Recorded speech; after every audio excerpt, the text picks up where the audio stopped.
तीसरी हम बात करेंगे आज प्रधानमंत्री जी की। प्रधानमंत्री लाल किले के प्राचीर से फिर से 12वीं बार संबोधन किया है और वह बहुत ही ऐतिहासिक है, क्योंकि लंबे समय तक प्रधानमंत्री पद पर बने रहने का इनको तमगा भी हासिल हो चुका है।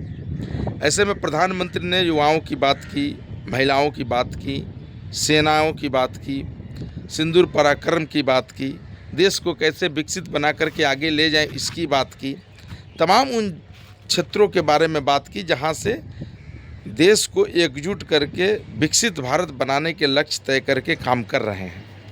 विपक्षी पार्टी को कोई भी चीज़ अच्छा नहीं लगता है, इसलिए आलोचना उसकी करते हैं, लेकिन जो सही और सच्ची बात होती है उसकी तो प्रशंसा भी करनी चाहिए।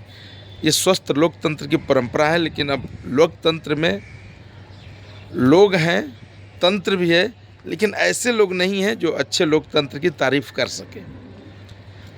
ये पूरी कहानी है। आज मोदी जी ने शानदार 1 घंटा 3 मिनट के भाषण में उन्होंने भारत की इतिहास भूगोल से लेकर के वर्तमान में क्या कर रहे हैं, कैसे देश को संगठित करके कैसे देश को स्ट्रांग बना रहे हैं, मजबूती दे रहे हैं, ये तमाम बातें की हैं।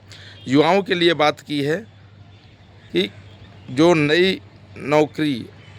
नए युवा को नई नौकरी किसी प्राइवेट कंपनी में लगती है तो 15,000 रुपये उन्हें दिए जाएंगे। ये अच्छी घोषणा है। और 1 करोड़ युवाओं के लिए नई तरीके के रोज़गार दीपावली में उन्होंने तोहफ़ा देंगे। कौन सा तोहफ़ा होगा वो बताएंगे पूरी डिटेल। जीएसटी बहुत ही अच्छा हुआ है, इसमें कुछ सुधार की ज़रूरत है, जिससे और बेहतर हो जाए उसको भी सुधार करेंगे। तो विपक्षी अपने चश्मे अपने नज़र से देख रहे हैं सारी चीज़ों को, लेकिन प्रधानमंत्री ने देश को मजबूत करने के लिए तमाम बातें कही है।